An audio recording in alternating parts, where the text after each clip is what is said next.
What's up, guys? Welcome back to Sparks and Recreation. And today, we're gonna get the Fairlane out. First time for the season. Hasn't had gas put in it since like last fall. Haven't driven it since last fall. So let's get her going.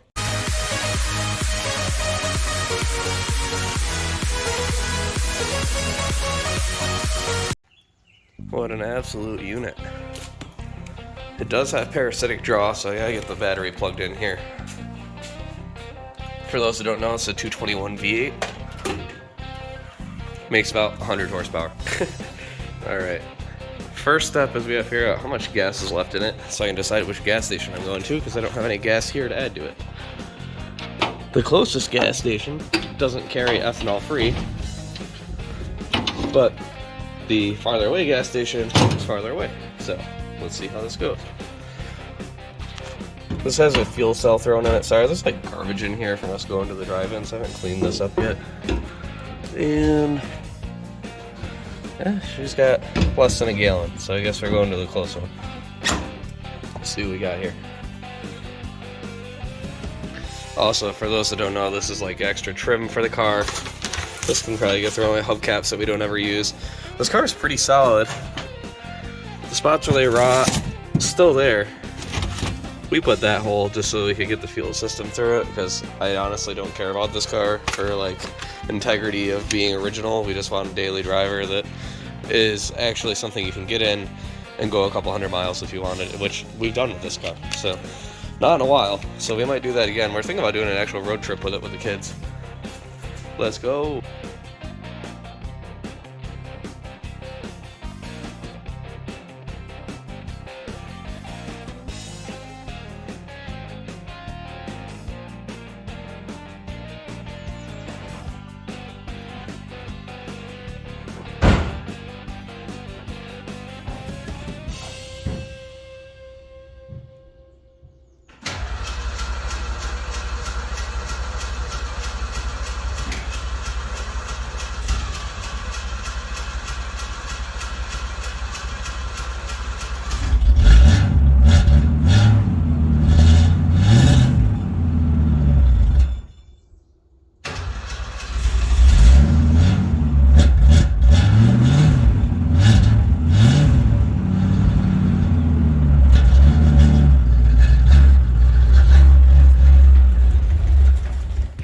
Check some fluids real quick before we drive it.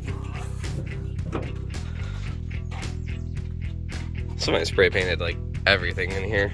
We put this carb on 2 years ago. This generator is only like a couple months old because it kept killing batteries. Hopefully, as I drive today, I don't get stranded. This dipstick is broken where the handle is, so I don't exactly know how far it's supposed to go down. So I always overfill it. Let's see what we get here. Look at that. Perfect. This motor burns very little oil. The only time it does is if you got it choked weird, you see it blowing out some blue smoke, but that's not indicative of the health of the motor. And I don't see anything in the coolant. I about cooked this thing last fall. It was like 95 degrees out. I was sitting in line at McDonald's and this fan stopped working, so I don't know if it's working today. We will find out. And if it's not, then I have to check to see if it's dead, or if I could just have it hooked on to, I guess we're going to have to put some coolant in it. So I'm going to drive it to the gas station anyway, because I know I can feel a little in it, and we'll add some coolant in a bit. Alright, she's kind of filthy inside right now. I love the seats in here. They're out of a Nissan Maxima, like a mid-90s Maxima. They're so good. Let's get our mount going here. Alright, let's go. Alright, see how it goes.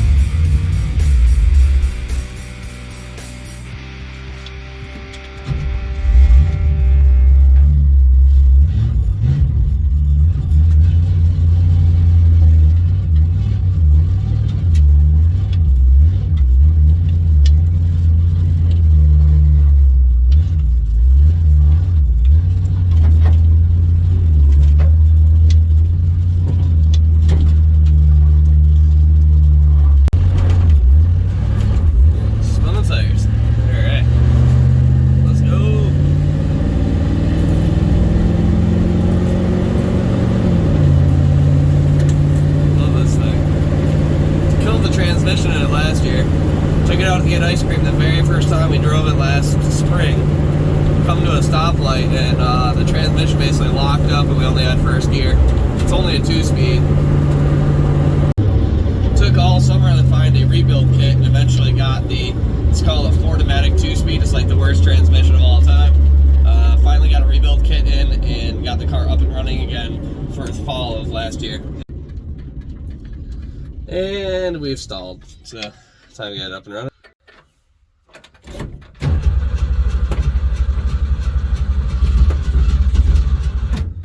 Uh-oh.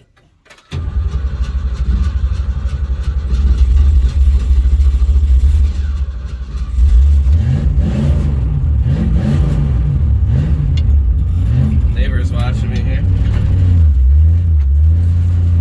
See ya. Neighbor's like watching to see if it just dies on me. It's pretty damn close. I'm gonna have to feather the gas as I come to stops or something. Hoping it's just that it's cold-blooded. It's only like, it's supposed to be 70 today, and it's only about 48, 50 right now. It's a little chilly for it. One thing that really sucks about this car is that it's 60 miles an hour. It feels like it's like so many RPM because of that 2-speed. I think the top speed on this is probably 100. Even with a V8, you would think it'd be a little faster. It's not.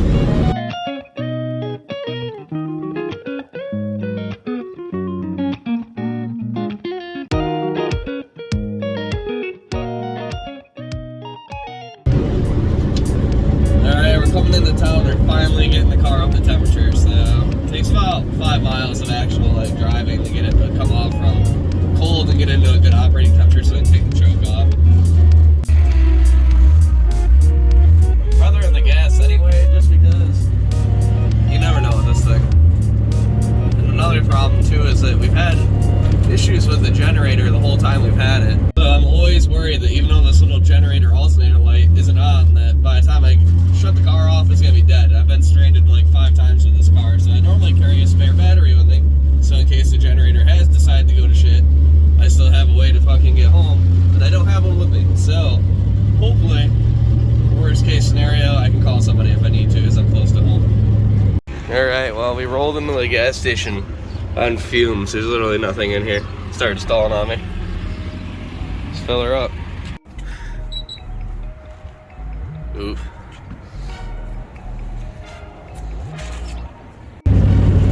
Alright, on our way to the shop and put some coolant in it.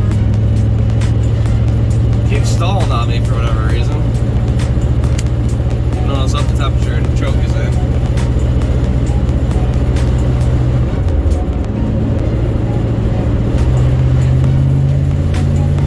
This thing always runs so smooth. It's awesome. I love it. It's got a little bit of bearing noise, which we think is actually the rear end. Maybe it's wheel bearings, but they seem to they spin smoothly when it's on the lip, so I don't know what's causing this thing growling as you drive it. What a beautiful day. Spring in New York is so nice, it can almost trick you into thinking you should live here.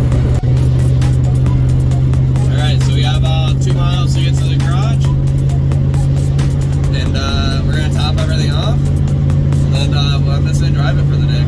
Get some miles on it, see if it has any issues. I might grab a spare battery while I'm there too. At the gas station, some lady came up and asked if it was a Rambler. Like, no, the front end does kind of look like a Rambler, but it's actually a Fairlane 500. 62. She was like, I would die to have something like that. But we didn't pay very much for it. I paid like $1,800 for it a couple years ago. Just had to put a lot of work into it to make it so it's somewhat reliable. And that's mainly thanks to Bill. He put floor pans in this. I did like the carb and some other stuff to get the drivability of just the motor. I put the choke on it, and I got the throttle linkage all hooked up.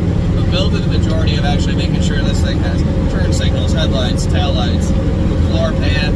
He got the seats bolted in properly. He did a lot of the legwork on it, so I really appreciate that. Which, I mean, I'm paying him to do that stuff, but he's used to just banging out Subarus, and he really actually, I think, enjoys this stuff more. So it was kind of nice for him to have a couple days and just spend some time to go through something like this. I was worried for a few minutes because my generator light was kind of slowly getting dim as I was driving, and I like it. So if this lights up bright red, that means that there's no charging happening. There's actually some charge in it, so that's good. I was a little nervous because every time that starts to light up, I think I'm going to get left on the side of the road. I wish I had an actual like oil pressure gauge, which it doesn't. I wish I had an actual voltage gauge, which it doesn't. The only ones that seem to actually do anything are my turn signals work. My gas gauge works backwards because I have a wire drawn. So E is full and full is empty. And the temp gauge does work, but if it's reading in the middle, it's like boiling over. So that's right where you want it. Heat works very slowly. It takes a really long time to actually heat up the car, mainly because the blower motor, all the fins are so deteriorated that it barely moves any air, and then the ducting has holes all through it, which I have not replaced yet. But the defrost works. Everything for the defrost works. Nothing works for coming out near your feet, but it does blow onto the windshield. So if you take this to the drive-ins and it's like cold and chilly out and starts fogging up, you can actually take care of that on the way home. Does not blow hard enough when it's sitting at idle. You have to actually be running down the road to get heat to come out. Alright, we're topped off with all the fluids. Found out that the radiator relay for the fan is not the problem. The relay is fine, so we have to order a radiator fan, which is like 160 bucks. Ooh. So, in order to make it so we can sit at intersections waiting for stoplights and get McDonald's, we're going to need to replace that fan. So hopefully Alice gets it on order today. Have it up and running, the car will be good for the season. I've taken it to the town twice. Everything seems fine. Obviously, if I sit, the temp goes up, but this is what it is until we get that replaced. So until the fan comes in, this is probably at the end of the Fairlane for another week or two until I can get that squared away. And then we'll take it on a road trip or something. Let's go out of town with this thing, put some miles on it. It's only has 76,000 miles, and I want to have like 80 on it by the end of the season. That'd be cool if we get some miles. Thanks for tuning in, guys.